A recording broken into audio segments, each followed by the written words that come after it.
स्वागत है आप लोग का बायोकॉमर्स क्लास में। आज मैनेजमेंट अकाउंटिंग का थर्ड लेक्चर होने वाला है। ठीक है, थर्ड लेक्चर कर रहे हैं। सेकंड लेक्चर में हम पढ़ रहे थे फाइनेंशियल स्टेटमेंट एनालिसिस।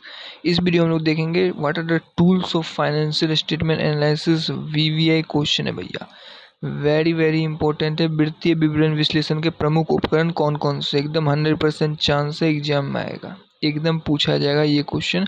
रटवा दूंगा, जी हाँ रटवा दूंगा यहीं क्लास में, बस फोकस करना है। चलिए स्टार्ट करते हैं। सर कौन कौन से उपकरण है इसके? पहला है कॉम्परेटिव फाइनेंशियल स्टेटमेंट, मतलब तुलनात्मक वित्तीय विवरण। क्या है? Comparative financial statement. अगला है कॉमन साइज फाइनेंशियल स्टेटमेंट, यानी सामान्य आयकर वित्तीय विवरण।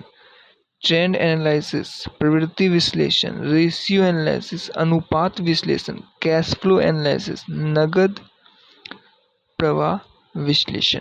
ठीक है, 5 टूल्स होते हैं। कितने टूल्स होते हैं सर? 5। कौन कौन से नाम यहाँ पर है, 2 बार पढ़िए। मैं चाहूंगा आप लोग 2 बार पढ़ें। आइए, कंपैरेटिव फाइनेंशियल सिस्टम क्या होता है भैया? कंपेयर करना, मतलब समझ रहे हो, तुलनात्मक भैया, तुलना करना। इंग्लिश और हिंदी दोनों में लिखा हुआ है। ठीक है, तुलना करना मतलब 2-3 साल के फाइनेंशियल के डेटा को हम तुलना करते हैं। मतलब इस साल का फाइनेंशियल को दूसरे पिछले साल, उसके पिछले साल से देखते हैं कि भैया क्या ट्रेंड चल रहा है। ठीक है, परसेंटेज ऑफ चेंजिंग कितना है, समझ में आया? Yes sir. Comparative financial statement compare the financial statement of 2 or more year. It show the absolute and percentage change in different item. It help to understand whether the financial position of business has improved or worsened. मतलब सुधार हुआ या गिरावट मिली, सुधार हुआ या गिरावट मिली है। तुलनात्मक वित्तीय विवरण में 2 या 2 से अधिक वर्षों के वित्तीय विवरणों की तुलना की जाती है। इसमें विभिन्न मदों में हुए पूर्ण प्रतिशत परिवर्तन को दिखाया जाता है। इससे व्यवसाय की वित्तीय स्थिति में सुधार या गिरावट को समझने में सहायता मिलती है। मतलब कि भैया 2-3 साल के फाइनेंशियल स्टेटमेंट को एनालाइज किया जाता है, कंपेयर किया जाता है कि क्या चेंजेज हुए हैं। सेल्स इस साल कितना था, पिछले साल कितना था, उससे पिछले साल कितना है, रेवेन्यू फ्रॉम ऑपरेशन, तो हमें पता चलता है कि क्या सुधार हुआ है या फिर गिरावट हो रही है। समझ में आया? याद भी हो गया सर कंपैरेटिव फाइनेंशियल स्टेटमेंट क्या होता है। चलिए, दूसरा टूल क्या था sir? Common size financial statement, यानी कि सामान्य आयकर वित्तीय विवरण। ये क्या होता है सर? कॉमन साइज फाइनेंशियल में so each item is a percentage of common base in the balance sheet. Total asset और total liability are taken as the base. It help in comparing the financial structure of different year. Sir common self financial statement क्या होता है कि हम लोग total asset, देखिए balance sheet के 2 पक्ष होते हैं, एक होता है संपत्ति और एक होता है दायित्व, यानी एसेट एंड लायबिलिटी। तो एसेट और लायबिलिटी को बेस बनाकर हम कंपेयर करते हैं कि भैया कि मेरा एसेट कितना है और लायबिलिटी कितनी है। समझ में आया कि भैया हमारा कुल दायित्व और संपत्तियों, कुल संपत्ति या कुल दायित्व को आधार मान लिया जाता है। ठीक है, कॉमन साइज फाइनेंशियल स्टेटमेंट में asset and liability, total asset and liability को बेस बनाया जाता है। सर बेस बनाकर क्या करेगा? It helps in comparing the financial structure of different year. इससे विभिन्न वर्षों या कंपनियों की वित्तीय संरचना की तुलना करने में सहायता होती है कि इस साल टोटल एसेट इतना था, प्रीवियस ईयर इतना था, इस साल टोटल लायबिलिटी इतना है, प्रीवियस ईयर इतना था। समझ में आ गया? यस सर, क्लियर है कॉमन साइज फाइनेंशियल स्टेटमेंट। आइए, ट्रेंड एनालिसिस क्या होता है? Trend analysis study the change in financial data over number of year, यानी 1 year is selected as the base year and generally taken as 100। It help to identify long term direction of business. मतलब क्या होता है, एक base year लिया जाता है, उस ईयर से बाकी के प्रीवियस ईयर से हम एनालाइज करते हैं, ट्रेंड एनालाइज करते हैं कितना डेटा में चेंजेज हुआ है। समझ में आया?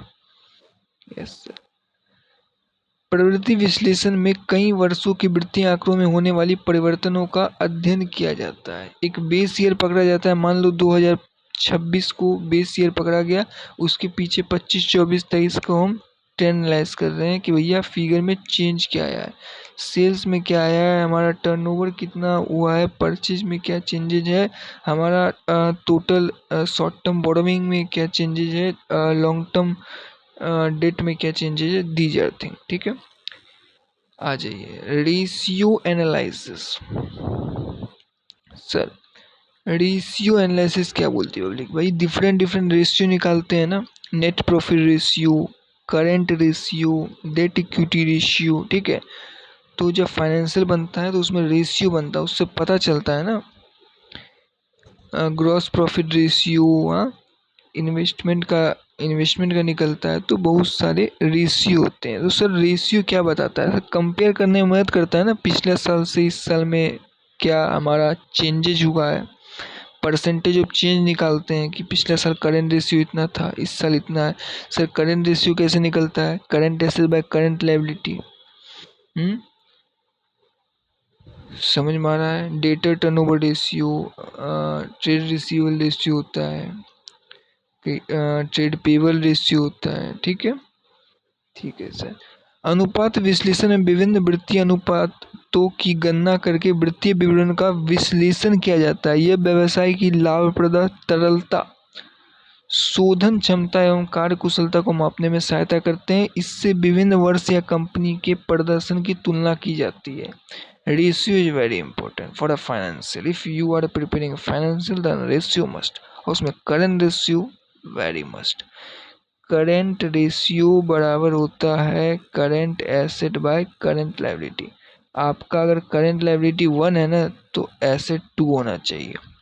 समझ में आया? समझ में आया कि नहीं? और आप लोग वीडियो देख रहे हो, लाइक कौन कौन किया है? कमेंट करके जाओ भाई कि सर आज का क्लास में मज़ा आया।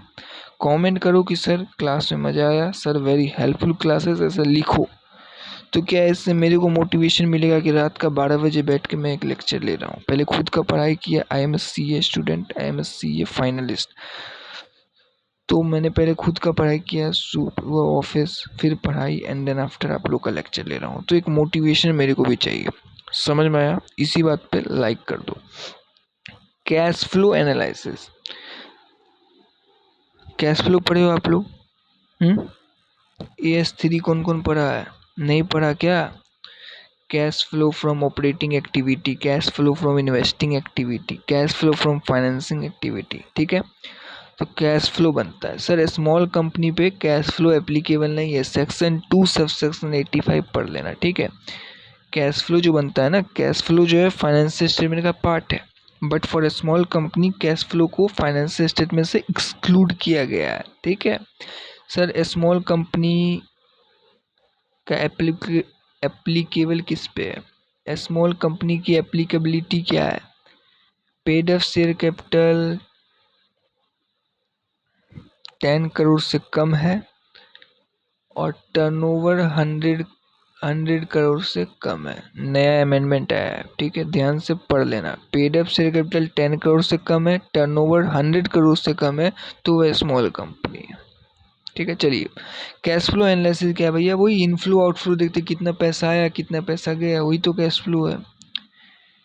ठीक है, तो ये कैश फ्लो क्या दिखाता है भैया? कितना पैसा जनरेट हुआ और कितना गया है, यही तो।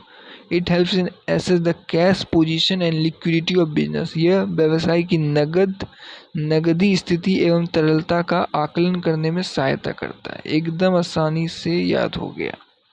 ठीक है, ठीक है।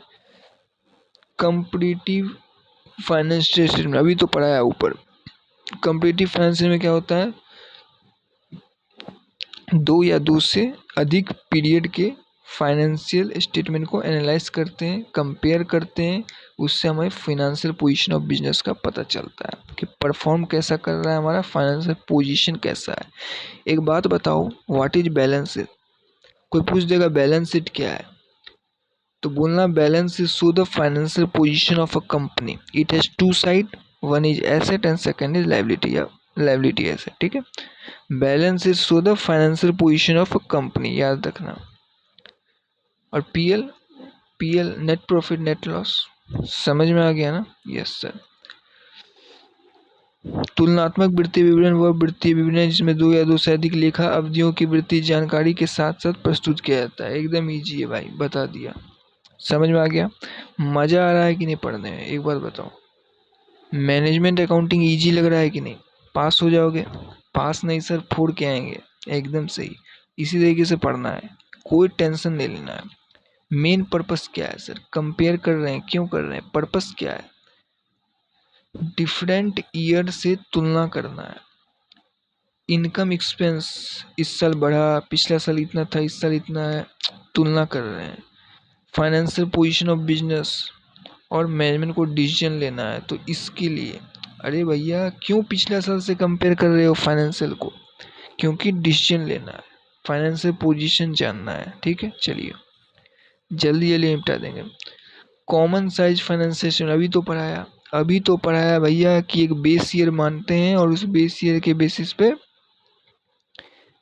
तुलना करते हैं और परसेंटेज निकालते हैं, कितना परसेंटेज चेंज हुआ है। कॉमन साइज फाइनेंसेस में financial which each item is express as percentage as a common base. It helps in comparing the relevant size of different item within financial system. आइए पढ़ते हैं English में।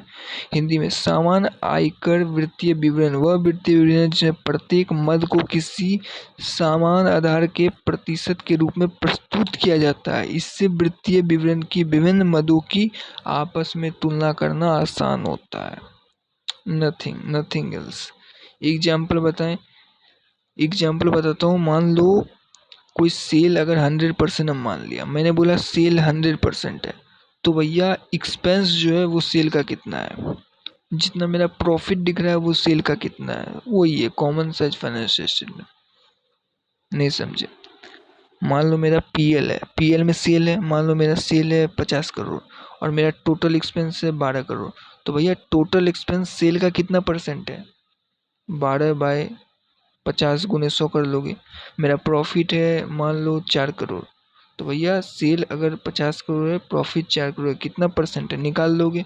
वही तो है कॉमन साइज फाइनेंशियल स्टेटमेंट। समझ में आ गया ना? एग्जाम्पल नोट करना, मैंने एग्जाम्पल इसलिए तो डाला। नेक्स्ट वीडियो जो आएगा ना वो डिफरेंस पे बात करेंगे। Difference between financial accounting, management accounting, management accounting, cost accounting. मज़ा आने वाला है, तो इसलिए तैयार रहना। तब तक के लिए पढ़ते रहो, मस्त रहो। Thank you very much. मिलते हैं नेक्स्ट वीडियो में। चैनल पे नए हो सब्सक्राइब करना, शेयर करना, टेलीग्राम चैनल ज्वाइन करना, लिंक डिस्क्रिप्शन में, व्हाट्सएप चैनल ज्वाइन कर लेना। Thank you very much.